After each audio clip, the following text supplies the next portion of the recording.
Hello, Ghosties. This is Pheno, and today we're back with another episode of Duelyst Card Roundup.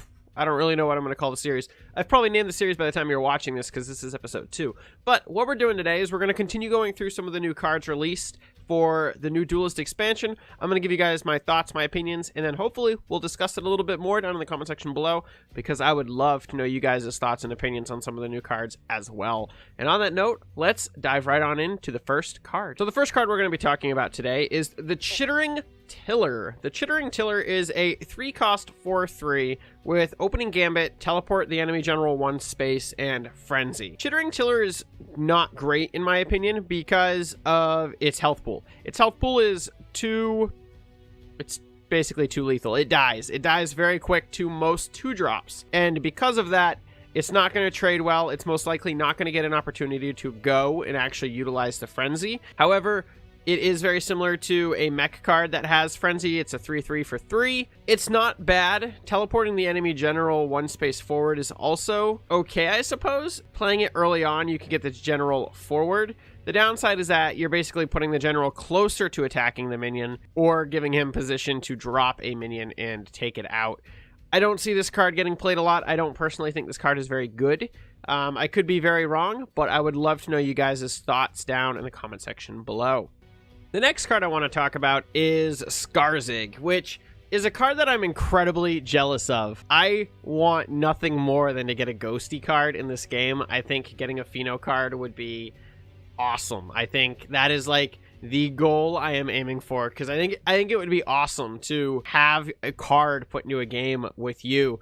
And similar to Shiro, Puppy Dragon, and Grinch, which I also believe is another player added card, Skarzig has been lucky enough to get his own card. Congratulations, Skarzig. This is a very cool and very unique thing that I'm jealous. I'm just straight up, I'm jealous.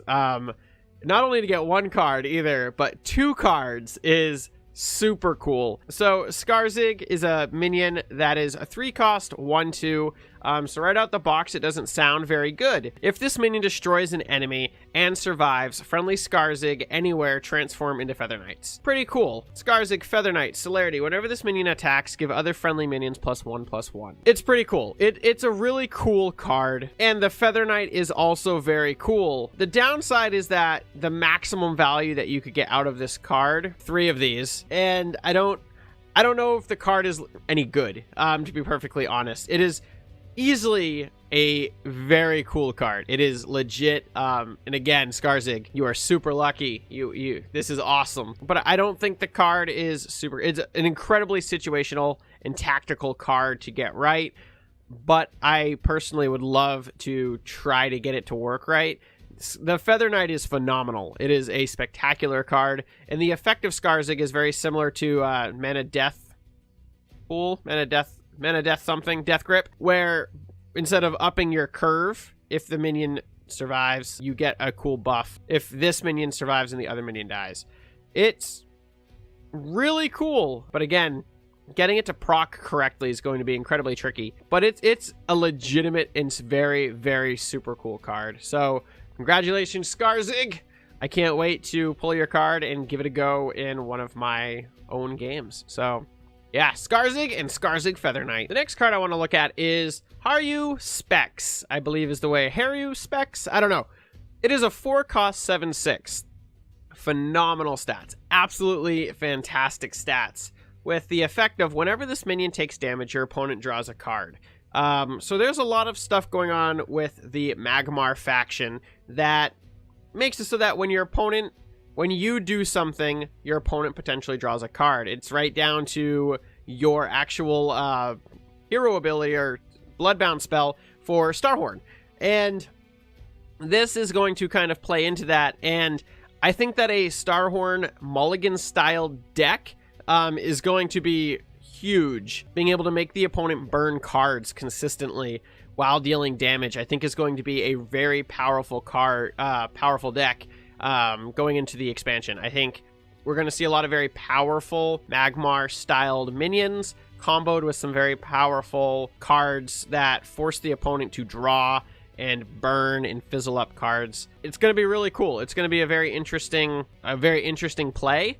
And I personally can't wait to see how it goes. I'd love to see a card that for every card that has been destroyed this game, deal that much damage directly to the enemy general. Something like that to add that extra layer of synergy. But as of right now, we have not seen anything like that.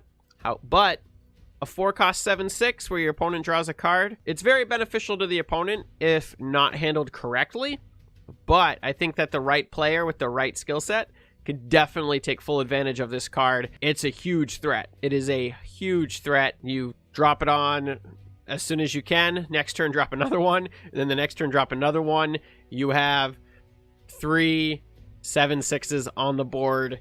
And then you just set yourself up for Lava Slasher and the War Beast. Just the amount of power that's going to come with this card is crazy. So I'm very, very excited to see what happens with that. Haru Specs is probably one of the coolest cards that's been released so far. And I'm very excited to get this into some of my Magmar decks. The Fizzling Mystic is the next card that we're going to be looking at. And this is a very interesting card to me. There's already Mystics in the game that heal any player or anything, which is pretty nice. This one, however, is opening gamut, deal 2 damage to an enemy or restore 2 health to a friendly minion or general. For 4, I think that the damage is the biggest key. I don't think that restoring 2 health to a friendly minion or general is worth the 4 mana. However, especially due to its counterpart, that's only a 2-drop, 2-3. I don't see this card getting played at all. Being able to ping for 2 is great. I don't think the stats are there. I don't think a 4-cost 3/3 with that effect is great. I do potentially see it coming out and maybe getting run early on, but I don't see this card going anywhere in the long term. Its stats don't support it, and because its stats don't support it compared to other much better variations, the Healing Mystic just easily trumps this card. I definitely do not see the Fizzling Mystic becoming a staple of any deck at all. On to the next card then. And that card is Metal Meld. Metal Meld is pretty cool for Vitruvian, obviously, because it's going to go with the artifact builds. And I think this deck is going to fit, this card is going to fit very nicely into any artifact decks for Vitruvian. Equip a friendly artifact that was destroyed this game.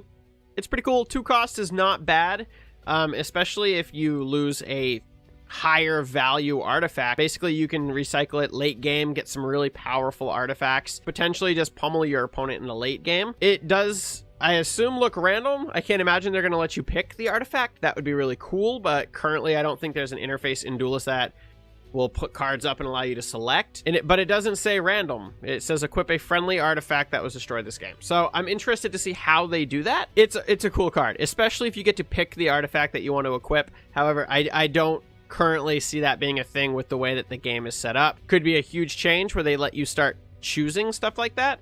It would be incredible, actually, and it would take a little bit of the RNG factor out of it. I do think Metal Meld is going to be a fantastic card in a lot of Vitruvian-styled artifact decks, and I'm very excited to see it in play. Probably kick my butt a few times. So Crater is the next minion that we're going to be looking at, and this is not an overly unique card to Duelyst. There's already several cards that have an effect like this. It's a 3-cost 2/4.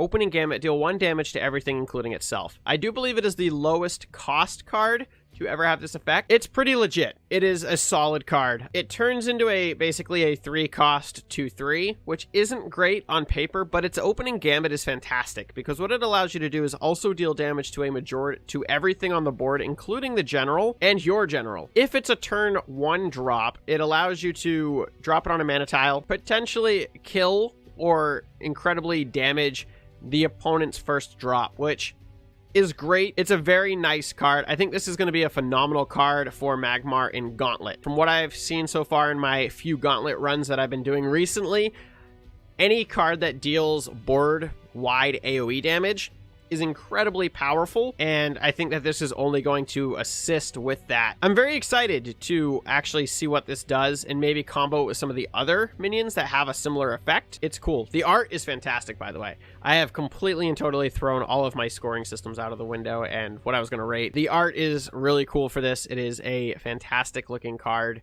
and it's only a common, so it's going to be very easy to get.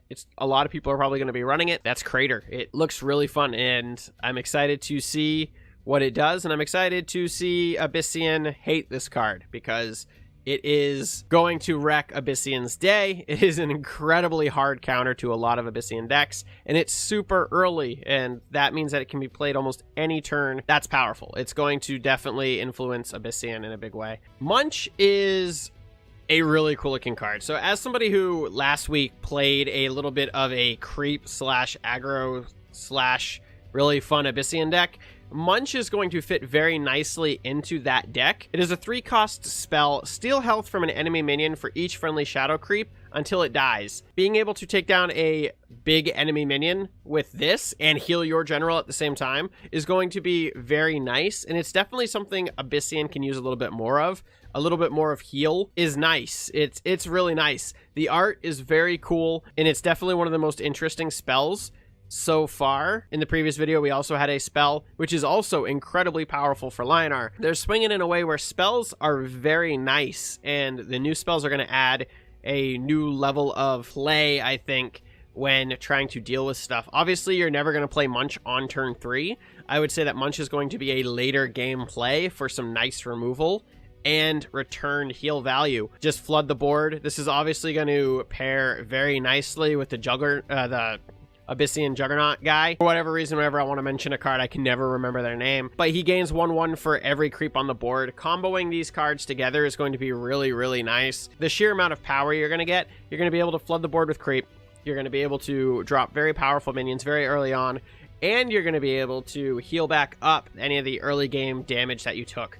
This comboed with some of the other fantastic cards that are already in the game, it's going to add a fun little level of creativity in Abyssian decks that I think Abyssian really needs right now. The aggro deck is a lot of fun, but I think the creep deck is being held back just a little bit because of how slowly it ramps up. And because of how slowly it ramps up, you're more likely to take damage early on. Something like Munch is going to assist with that. It's also going to allow you to apply the deal 3 damage to all enemies around this minion if it dies.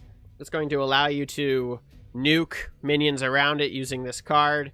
It's going to add a lot of very fun combinations to the Abyssian deck. Do I see it running Gauntlet? No, it's not going to be a great pick in Gauntlet, but this is going to be most likely a fairly common card in Constructed for any Abyssian player running a creep style deck. It's just a huge potential for return on investment. I'm not sure how much mana or how much health you actually need to return for 3 mana.